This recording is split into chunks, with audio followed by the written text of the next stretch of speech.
هذا المرض الأخطر بالعراق. مو مرض، كارثة. الله نصعد على الحاج بالله. كله مات. طفيت الكلاب اكلتها. احنا ناس مظلومين. يريدون يبيدون الثروة الحيوانية بالعراق.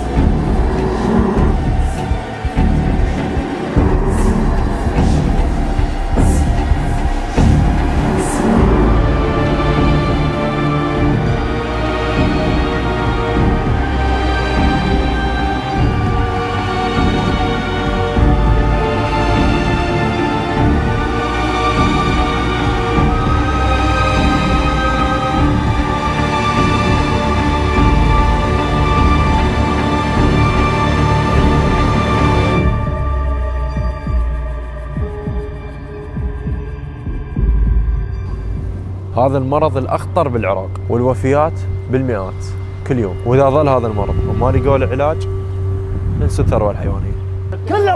كله مات. هذا الجمالي كان متروس، حواله كله مكدهات.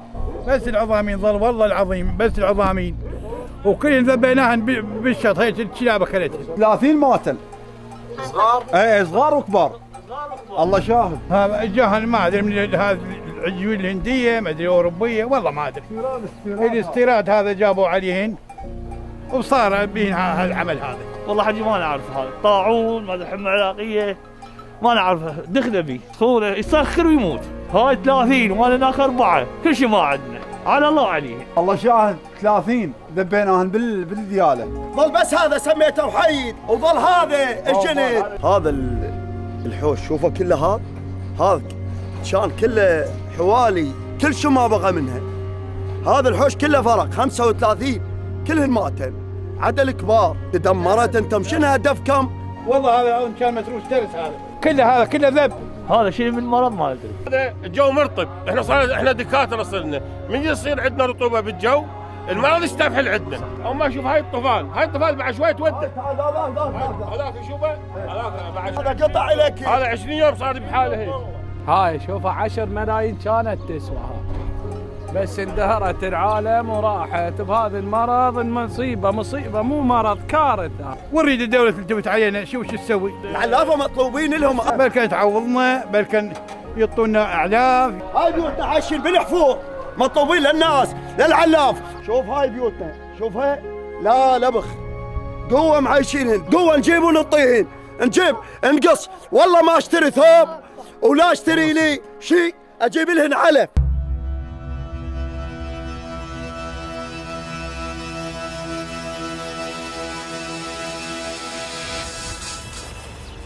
طبعا كلش تعب، مو هين.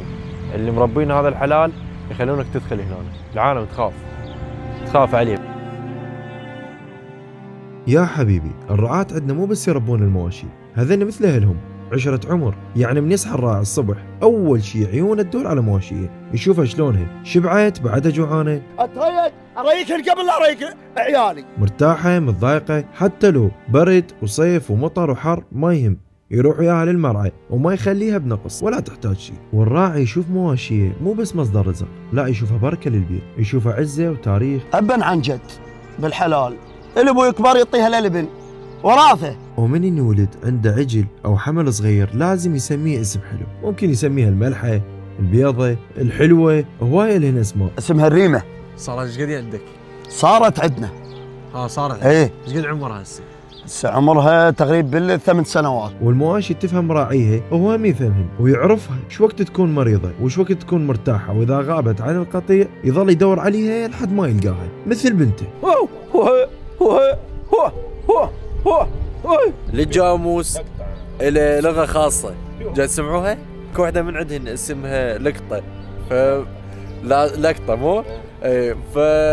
من يصيحوا لها ما تجي هيك، لازم اقول له لقطه. شلون؟ لقطه.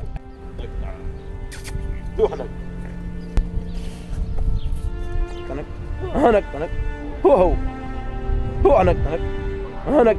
هو تفاح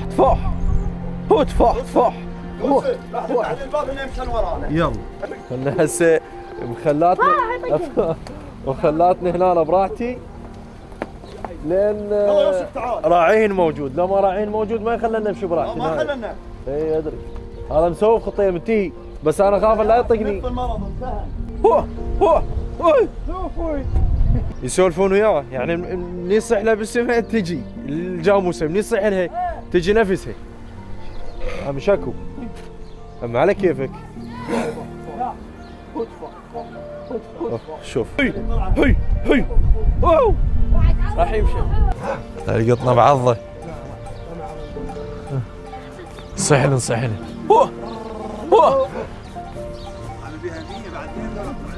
هاي الثروه اللي الانسان المعتمد عليها. هنا الاعتماد الاولي بعد الزراعه، الثروه الحيوانيه. هاي هي الانعام اللي تشوفوها قدامكم. هاي لحمها ينوكل، حليبها هو غذاء، هو دواء للانسان، ويستخدمه الانسان بالحراثه. وفوق كل هذا حتى التبن اللي يطلع من عندها يستخدموه للزراعه، يفيد، يطلع من عنده زرع، ويفيد حتى يعني حتى بالبنيان يدخل. سابقا كانوا يبنون بيوت من عنده، يعني يبنون جدران من عنده.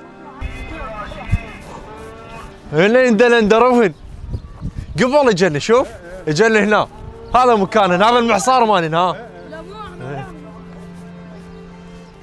السلام عليكم، شلونك حجيه؟ هلا حبيبتي. حد يوم غيث وهاي ما تلها. هلا فيك، هلا حبيبتي، الله يخليك، يسلمك، اهلا وسهلا. هاي ليش ينفخن؟ هاي المعدان ترى شيء ريحه غريب. لا انا ما اعرف. هاي هاي فول، هاي صاحبتي. هيدك الحسبيات هيدك.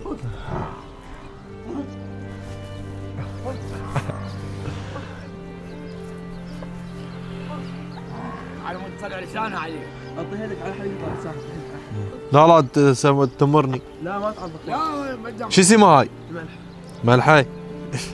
ملح شلون؟ السلام عليكم. السلام على خالي، اهلا وسهلا. هي ايش تنفع غير نكون نفتهم؟ هذا من العطور. وإذا لا سامح الله مرضت وحدة من المواشية، تشوفه مهموم يدور على أحسن دواء إلها، وما ينام الليل، يظل يدعي ربه إنه يشافيها، وإذا راحت حسه فاقد واحد من أهله، لأن يعرف العشرة ويعرف إيش قد كان بيها خير. وبشكل عام الراعي مو بس شغل، الراعي حياة، والمواشي مو بس حيوانات، هذن رفقة عمر، وياهن فرح الراعي وحزنه، وياهن عزته وبركته. ولو تسأل أي راعي عن مواشيه يقول لك هذن روحي، هذن كل دنيتي، هذن حياتي. هاي الثروة الحيوانية اللي تشوفوها خطر، هواي عوائل عايشة عليها. هذا اللي تشوفونه قدامكم هذا يسمونه باو. الباو هو عبارة عن حولية صغيرة تموت وأمها تقطع الحليب، فبدال ما أمها تقطع الحليب يصلخون جلدها ويرشونه ملح حتى ما يطلع بيه ريحة، ويلفوه بقونية مال تبن مثل ما هسه ملفوف، ويودوه لأمه. أمه من تشتم ريحته راح تطي حليب. اكو بيهن ينطى الحليب واكو بيهن ما ينطى الحليب. اول ما يودون لامه تشتم ريحته، اذا هو نفس ريحته تطى حليب، واكو بيهن لا، يعرفون انه هذا مات يقطعن.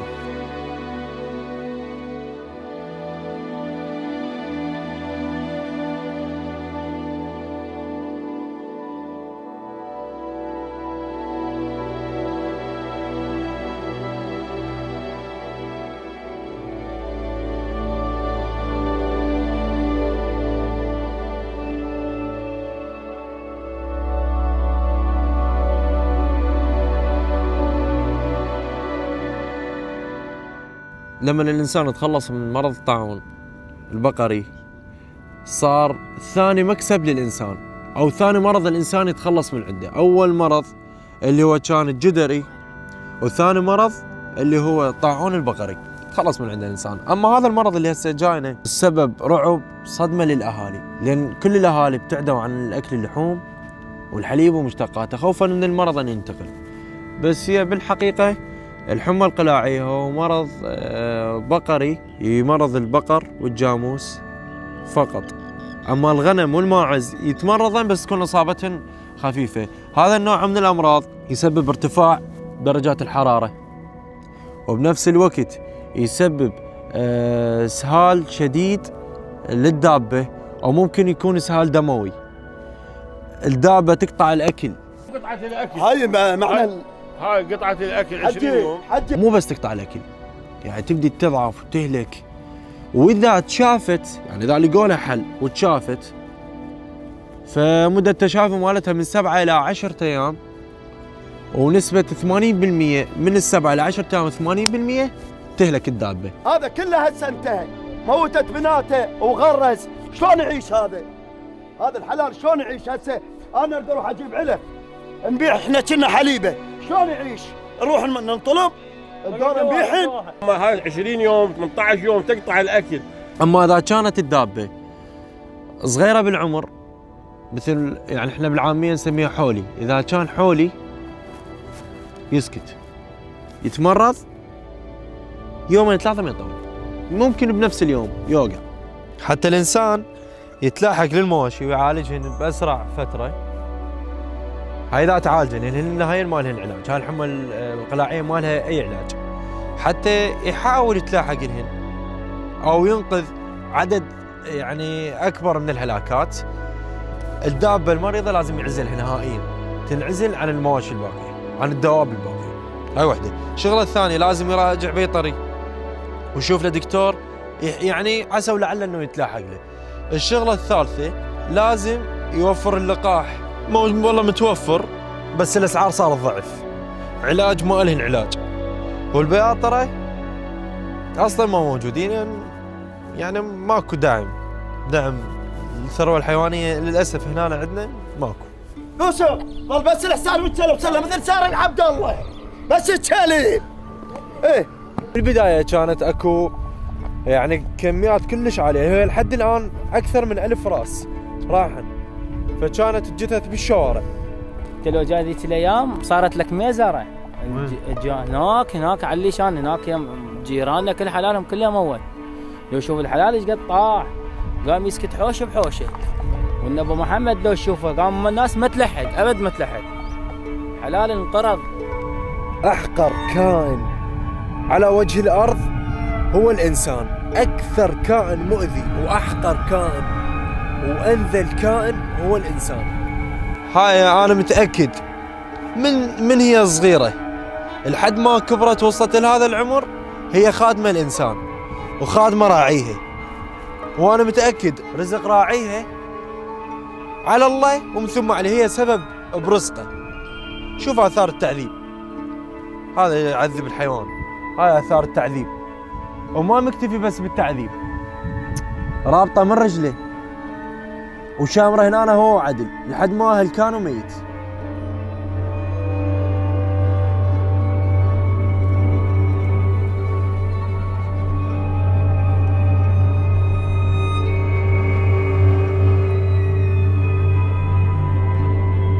ليش هو اكو شارع بهالمنطقة يخلى من جثث الحيوانات، يخلى من هذا الجاموس؟ نهائيا ماكو.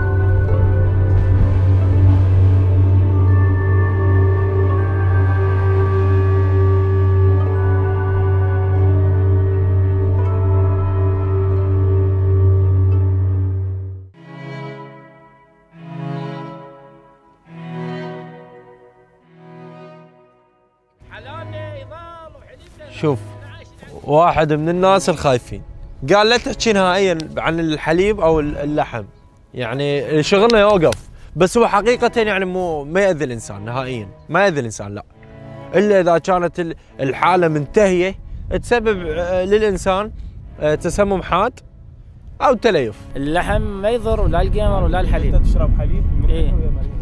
عاد انا هي مريضه تشرب منها حليب ما يهم كل شيء. من تمرض لحد هذا اليوم ما مقطوع من الحليب. انا اشرب من عنده عادي. والله العظيم جاني صغير. يقول عندنا طفل بالبيت قاعد يبكي الا يريد حليفه الا هاي، وهي مريضه. يومين علبه عادي ماكو، ما بيها اي مضره. عندي طفل يعني روح من الحياه، ما يوم قطعته من الحليب.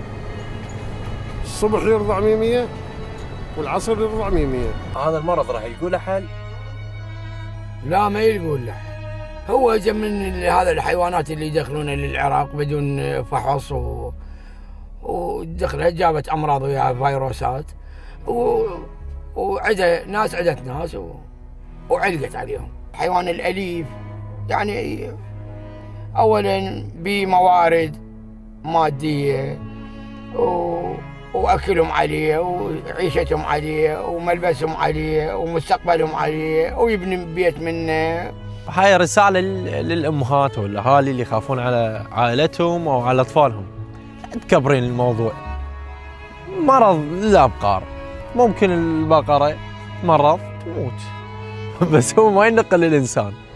قللوا إذا أنتم مش تخافون، قللوا من أكل الأبقار أو من لحم الجمس أو اللحم البقري، قللوا من العدة، أكلوا غنم. اللحم الغنم يعني حتى إذا الغنم تمرض فما راح يصير بيه مثل ما يصير بالأبقار. خل أحكيكم بعد شيء، مو بس التلامس أو مثلا هيك العدوى تصير عن قريب من بقرة إلى بقرة ومن جاموسة إلى جاموسة، لا، ممكن تجي العدوى عن سبب مياه الملوثة وممكن تجي عن الأعلاف. دير بالكم من الأعلاف. على الشط خاوي وشلون الجو طيب والريحة طيبة. بحيرة الرزازة، شعبة من بحيرة الرزازة. ما تضرب الهواء بالك اسكت. تطبط عليهم، تطير عليه وطير راسه.